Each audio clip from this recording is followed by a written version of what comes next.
Hello friends, today we are going to take one more subtopic under the larger topic sociology as science, the second topic which is mentioned in sociology paper 1. We have already discussed science, scientific methods, we already talked about positive sciences methods, we also talked about non-positivist methodologies. Today we are going to take facts, value and objectivity. This is fairly a simple topic. This also has some relations with, it has very good linkage with some topics that we are going to cover in the future. Okay, we'll be talking about some thinkers in the 4th chapter, so some of the relations we'll find over there. So this particular topic, though it is very simple, very easy to understand, it's also very important. Important because you get questions from this part. It might not be a huge question, but those compulsory questions, the 10 markers, you can get from this section. So try to understand the concepts here. So we'll start with facts. What do we mean by facts? Now, facts have been defined in a particular manner. Facts are those aspects of reality which exist outside the observers, independent of the observers. Those aspects of reality which exist independent of the observers. Now, since they are existing outside the observer, independent of the observer, they are amenable to sensory observations. You can observe it. All the positive sciences, we have already discussed what positive sciences are. All the positive sciences, they are with this assumption. They begin with this assumption, with the premise that they study objective facts. Their field of study is objective facts. So positive sciences, the assumption here is they can study certain facts and these facts are objective in nature. So facts are something which exists outside the observer. See, sometimes it might so happen that an observer might have to interpret something. So if you are interpreting something, that means it is not existing on its own. The observer has to interpret. So it is not existing independent of the observer. So in that case, it should not be considered as a fact. Now, I will give you an example of a fact. Now, one of the thinker, in fact, one of the most prominent thinkers, and we will be discussing about him in details, is Emile Durkheim. Now, Durkheim is saying that sociology is the study of social facts. That is his premise, his perspective, that sociology is the study of social facts. Now, he says that social facts are objective facts. These facts, they can be observed from outside. Not all facts are social facts, but some facts are social facts and they exist outside the individual. And these facts, the social facts, they exist outside the individual and they can exercise constraint on an individual. And these facts are amenable to positive sciences method. Now, I'll give you an example of this. Now, according to Durkheim, religion is a social fact. It does not exist within the individual, it exists outside. And this particular fact, it exercises some constraint on an individual. It can be observed from outside, how an individual behaves as a consequence of religion. For example, see, religion exists outside. At some point of time, someone would have created religion. Those who would have created religion, they might not exist now, they would have died. But religion continues to exist. I might have been born later on, but I am also getting influenced by these ideas. When I am entering a temple, I am behaving in a particular manner because there is some sort of constraint on me from the religious forces. They exist outside. For example, when I'm entering into the temple, I'm supposed to have a pious mind. I should go there after I should have taken bath. I should not take my slippers inside, my shoes inside. These are certain forces which are being exercised by religion. Similarly, another kind of social fact can be law. Law, the constitution, let's say, it was drafted some 7 decades back. But the constitutional values exist. Those who have drafted the constitution might not exist. But once it was drafted, it does exist. Law exists. And it exercises certain constraint on me. I have to behave in a particular manner. I have to behave as per the constitution. And in case I do not behave as per the constitution, there can be repercussions. So I will be very, very conscious about it. So all these things are social facts. They exist outside. They exist independent of the individual and they exercise constraint. So he calls these things as social facts.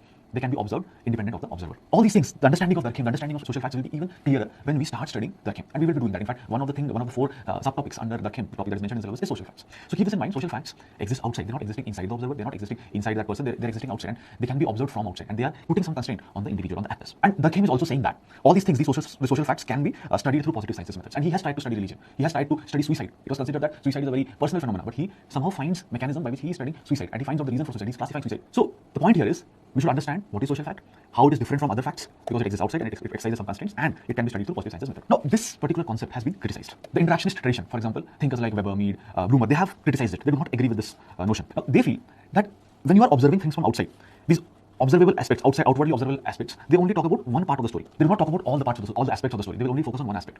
They feel that if you want to understand social life completely, then we need to take into consideration the meanings and motives of actors. An actor might be giving certain meaning to a particular scenario. He might be behaving as per the meanings. We need to understand his meanings and motives as well. And these meanings and motives, they might not be subjected to sensory observation. They're not amenable to sensory observation. This can only be interpreted. The observer here has to interpret this. The sociologist over there has to interpret this. You cannot see that from outside. So positive sciences methods are not enough to understand social life. They need to be supplemented by other methods. For example, I have also given this example before. If I am holding the gun, pointing it towards someone, from outside it might appear that I am wanting to kill someone. But there can be multiple interpretations here. I might be protecting myself. I'm just scaring someone, but I might kill you if you are going to attack me. I might actually be willing to kill someone.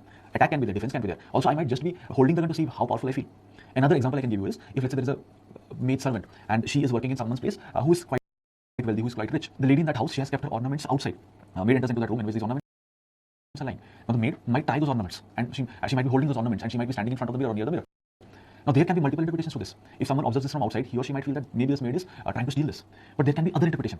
Maybe that particular maid servant is just seeing how it feels, how these ornaments feel on her. So from outside, if you're observing things, only one aspect of reality will be observed. If you're interpreting things, then other aspects of social life can also be observed. So that is the reason these interactionists, they say that positive sciences methods are not sufficient. They need to be supplemented by other methods. For example, Max Weber, he talks about Vatsahin methods. And we will discuss about Vatsahin method in detail when we'll be discussing Max Weber. Basically, the sociologist here needs to put himself in the position of the actor, and then he has to creatively imagine the scenario, empathetic liaison with the actor. That is what Max Weber meant by Vatsahin method. So this is the criticism given by interactionists with the idea of facts. Now we will understand the concept of value. What do we mean by value? It refers to socially accepted standards of desirability. Values define what is important, what is worth striving for. Certain things in social life are worthwhile. So how do we decide what is worthwhile, what is not? It is through the values we decide that, which is worthwhile, which is worth striving for. And it is the values which channelizes the activities of a member towards socially desired objectives. So values which channelize that. But how do we acquire these values over a period of time? So it is the mechanism of socialization through which values are internalized. Internalization of values takes place through the process of socialization. So basically, the link between individual and social life happens through this process. Now see, when a child is born, at that point of time, his mind is a blank slate. He doesn't have anything. He doesn't know what his name is going to be, which society, which kind of family he is born in, what is his religion, what is his caste, nothing. He or she is a clean slate. He does not have any values, does not know any societal norms, nothing. But over a period of time, he is inculcated different kind of values. The family, that is the nearest institution to him, the family will inculcate into him certain values. With time, that particular person might make friends around. So they will also be responsible for friends, relatives, they're also responsible for inculcating certain values. The school, the education system, it will also inculcate certain values. So what is happening here is the different social institutions, they are helping him acquire different values over a period of time. This process is called socialization. And by this process, internalization of values takes place. And because of this thing, the individual gets linked with the society. It is because of this thing that we all, or it is through this that the members, the activities of the members are channelized towards different socially desired objectives. Now, what are some examples of values? Happiness, success, all these things are different kind of values. Good health, freedom, they're all different kind of values. Now, if you look at values, it can be classified also. Now, how can we classify values? One way by which you can classify value is some values are considered to be end values. Some values are considered to be means values. End value means they're the ultimate values, ultimate standards. And these things, these end values are those standards in terms of which all other social action should be evaluated. So certain values are ultimate standards. For example, success is an end value. Everyone wants to achieve success. And that is the final thing. Happiness, freedom, they are all end values, ultimate standards. Ultimate standards in terms of which other goals which guide social action should be evaluated. Well, there are certain other values which are means values. They are means for a particular end. They are means for their own sake. Hard work, punctuality, efficiency, they are all means values. So through these means values, you can achieve certain ends values. So this way, you can classify values. Now, what is the role of values in social life? What is the role of values in sociology? Both these things. Now, as we will see over a period of time, that values will be given a lot of importance when we discuss thinkers. Different thinkers will have different point of view related to values. Now, what is the role of values in society? What is the role of values in sociology? This thing has been extensively studied. And on the screen, basically, you will see two different kind of perception related to values. Now, Talcott Parson, one of the thinkers who belongs to functionalist tradition, he gives a lot of importance to values. He feels values are the basic standards which guide all the action. He feels that the society remains integrated because there is a value consensus among the members. All the members in the society feel that these values are important or they have similar kind of values. That is the reason they remain united. The values are basically integrating people. One example that I can give you is, he feels, or he talks about social stratification. Now, what is social stratification? Any society you will see, there will be stratification. Some people are ranked higher up in the society, some people are ranked lower down in the society. So there exist different kind of layers in the society, rich, poor, that way. There can be stratification, it can be stratified along different lines. That can also happen. Now, Talcott Parson says that why there is this stratification. He feels there are certain common values in the society. Those who perform better as per those value systems, they are ranked higher. For example, those who are fighting for the country, those who are in the armed forces, they will be given a better status in the society. They will be given more prestige in the society. So that is the reason they are considered higher up. Or some people might be performing very important roles for the society. For example, a doctor, he's saving the lives of so many people. That is the reason, again, their position might be better in the society. Those who are members of armed forces, those who are doctors, that is the reason, because there is one value consensus. The kind of role they perform, a person who is working in the army is basically protecting others. That is a very altruistic thing. So it is considered to be a better value, or they're performing very well along those value systems. So that is the reason they are higher up in the hierarchy. That is the way he is trying to give a reason for social stratification. And this particular value exists among all the members. All of them recognize the same thing. So there exists a value consensus among the society and it leads to social integration. Now, Karl Marx, he differs here. He says, economic interest, they are the ones guiding social action. Parson said values are guiding. Marx is saying it is the economic interest which guides social action. According to Karl Marx, if this is the society, the base of the society, this is dependent on the economic forces. It is dependent on the material forces. The superstructure lies on the base. The superstructure, it is dependent on the base. Base has economic forces.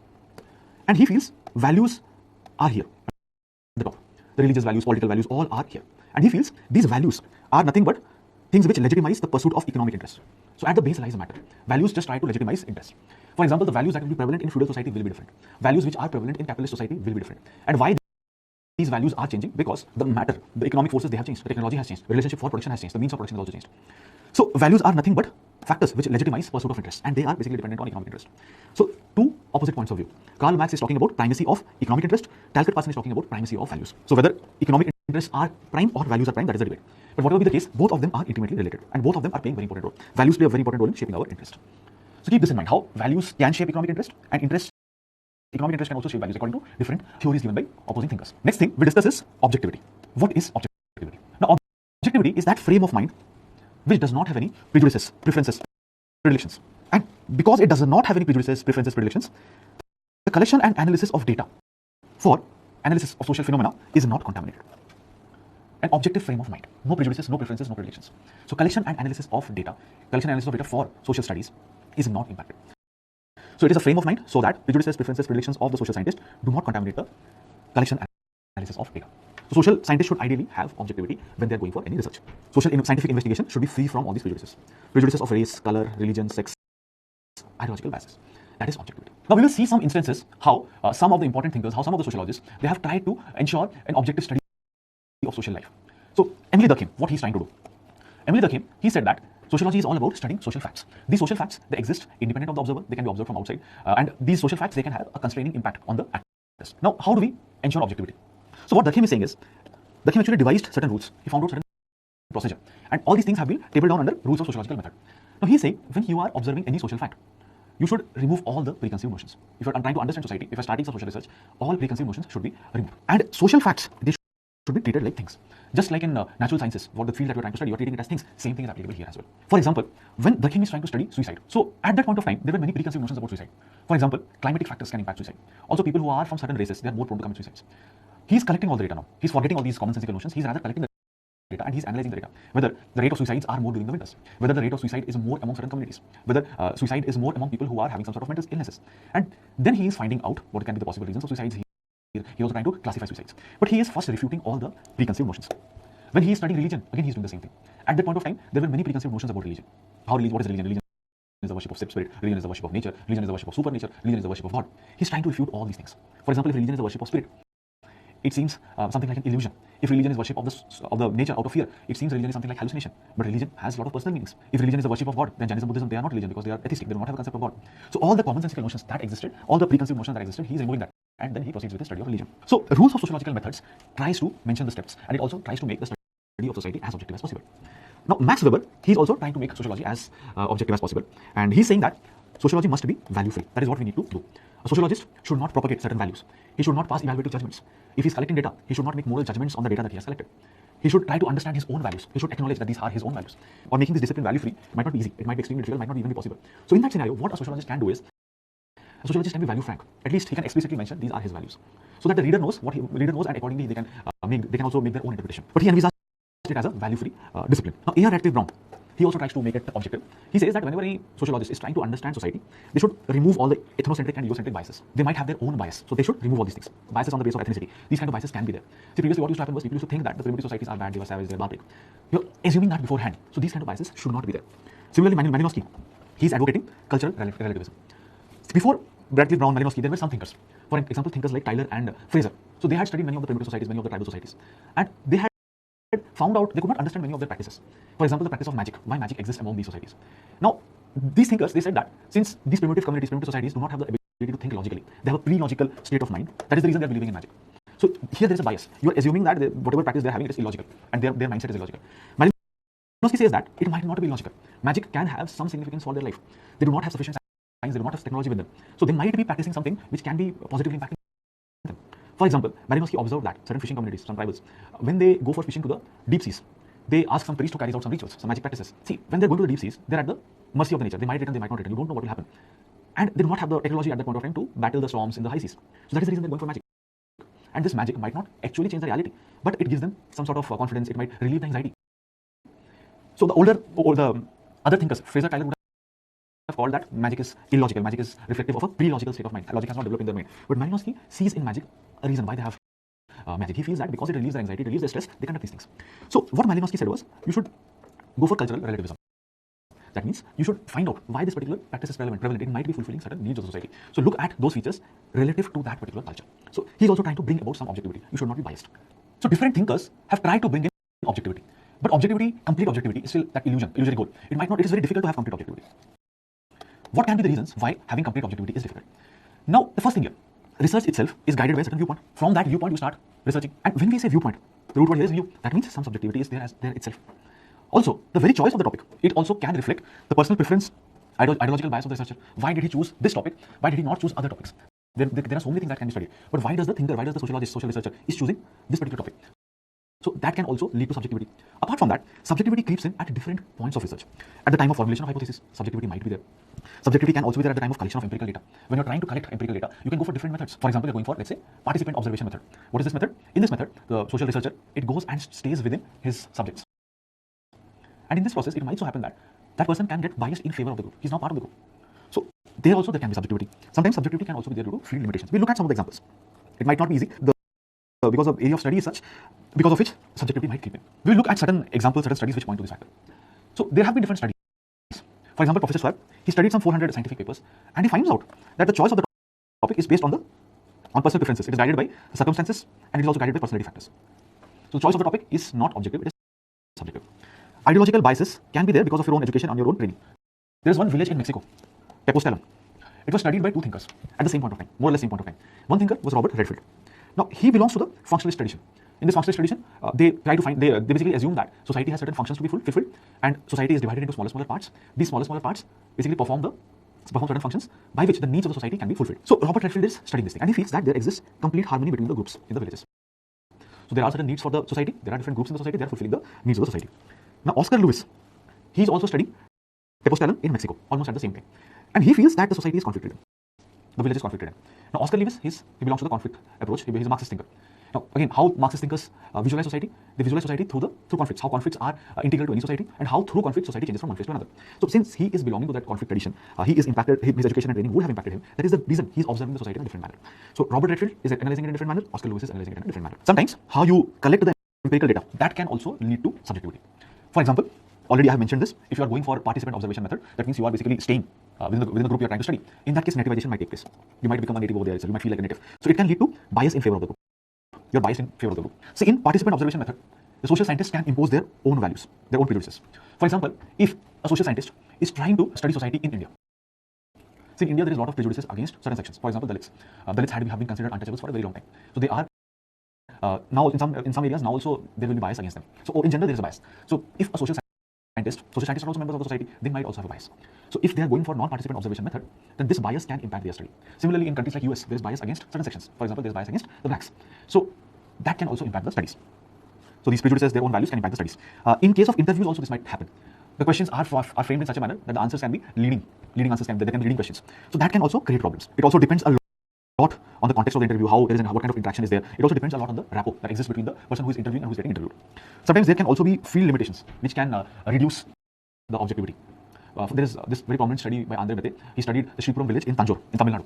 And what happened here is, he went to the village to study this village, but in this village, the Brahmins did not allow him to go to those areas where Dalits stay, where those who are considered untouchables stay. So he is not able to take the perspective of those who are considered untouchables. He is not getting their point of view. So it can also impact study. So these are some examples how subjectivity might creep in at different points of time. But the aim of the social scientist should be to minimize all these subjectivity. How can you do that? One thing you can always do is, you can make your value preferences clear.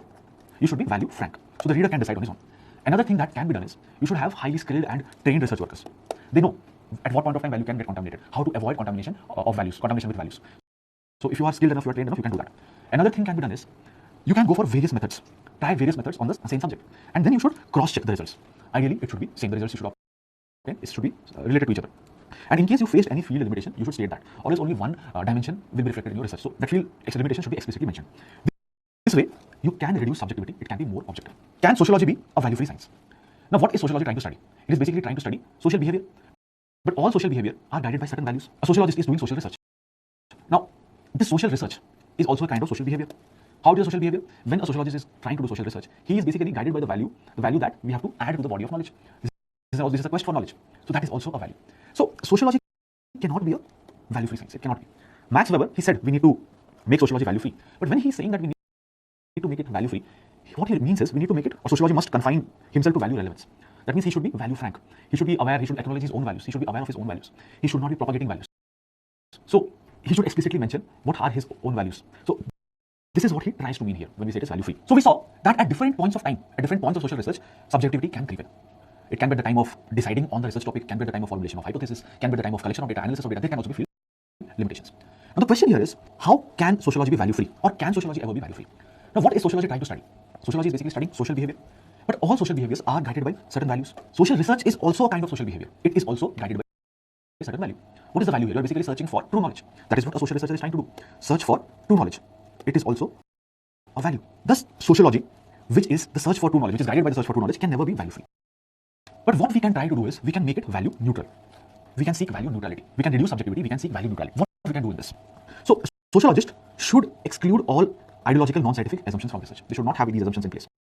They should not make any evaluative judgments about empirical evidence. They have some data, should not make any evaluative judgments. They should restrict themselves to their area of competence, whatever they know, focus on that. They should be indifferent to the moral implications of the research. At the end of the day, they are creating knowledge. That is what they're trying to do. So how to add to this value of knowledge, that is your aim, not the moral implications of the research. They should make their values more open and clear. They might have some values. Mention it in your, whatever you are, in your research monograph. Be value frank. That is more important. They should refrain from advocating particular values. They should not be propagating certain values. It should not be used for propaganda. So this is what should be done to ensure value neutrality. But now, yes, fine, we talked about value neutrality. But again, there can be some alternate points of view as well. If you analyze it, there can be some alternate viewpoints. For example, Gunnar Midal, he says that chaos will not automatically organize itself into cosmos. If you look at social life, it is chaotic and it will not be able to organize itself into a particular order. So what he's saying is there are different aspects of societal reality and you require certain viewpoints. For creating a hypothesis also, you require certain viewpoints. Viewpoints are required which form the basis of hypothesis, which enables you to collect data. So viewpoints are important. What is more important is you should be value frank. Automatically things will not get arranged. Value contamination, it can take place at different level, but you should try to minimize these contamination and you should be value frank. And again, if you are having better training, if you are using high skilled researchers, this contamination can be reduced. But at the same time, it is also said that complete value neutrality, total value neutrality might not be desirable. See, sociologists should not be mere spectators. So you are basically studying social phenomena. Now, why are you studying social phenomena? You're trying to build sociological knowledge. Why are you doing that? At the end of the day, this sociological knowledge will be used for social welfare. So these sociologists should be having a creative role. If you are not having any creative role, it basically means something like this. What W.H. Auden says. He says it is just like giving lectures on navigation while the ship is drowning. So sociologist is building sociological knowledge. He's building an entire domain. But again, if that knowledge is not of any use, if it is not being used for social welfare, then what is the whole point? So that is the reason this particular perception or this particular viewpoint, it is trying to say that sociologists should also use these values in a particular direction. So sociology might require a reforming push. C.W. Mills, Alvin Goldgar, they are also saying the same thing. Sociology must have commitment to some human values. They must be ready to defend these values. So a reforming push has to be provided by sociology itself. So complete value neutrality might not be the best thing. Sometimes certain values can also be important. That is what C.W. Mills says. W.H. Auden also talks about the same thing, that sociology has certain role to play. It should not be only about building a body of knowledge. That knowledge, how it is utilized, that is also important. So this is about value neutrality, why total value neutrality is also not important. So this sums up our discussion on facts, value, and objectivity. What is facts? Example from Durkheim you can put. What is the criticism of facts? How the interactionist school led by people like Max Weber how they have criticized social facts or how they criticize the concept of facts here. Then we discussed about values. What do we mean by values? What are the different kinds of values? We also discussed the two concepts. Okay, what does Talcott Parsons say about values? He gives primacy to values. What does Marx say about value? He gives primacy to interest. But whatever the case, both the things are intimately linked with one another. Then we discussed objectivity. What is objectivity? It's a frame of mind. But how subjectivity, which is opposite of objectivity, can creep in at different points of research. How we need to minimize subjectivity. How we need to ensure that objectivity is there in our research. What are the different mechanisms by which different thinkers have ensured objectivity, or they have at least tried to reduce the subjectivity. What is Durkheim saying about objectivity? What is Weber saying? What is Malinowski and Eric saying? Then we also discussed about the concept of value neutrality. How we can make it, how we can make sociology value neutral, because making it value free might not be possible. But at the same time, you have to ensure that it is not totally value neutral, because sometimes sociology should also be utilized for bringing about social changes, or for at least for social reforms. Not plastic change, but social reforms is also an important part. Only building social knowledge might not be important. When the ship is drowning, no point just giving lectures. So ensure that the ship also remains intact. Also, sometimes sociology can play a role in giving the reforming push. Certain values it should be always advocating. Certain universal values, maybe freedom, maybe pursuit of reason. These are some values it should be advocating always. So this is about fact, values, and objectivity.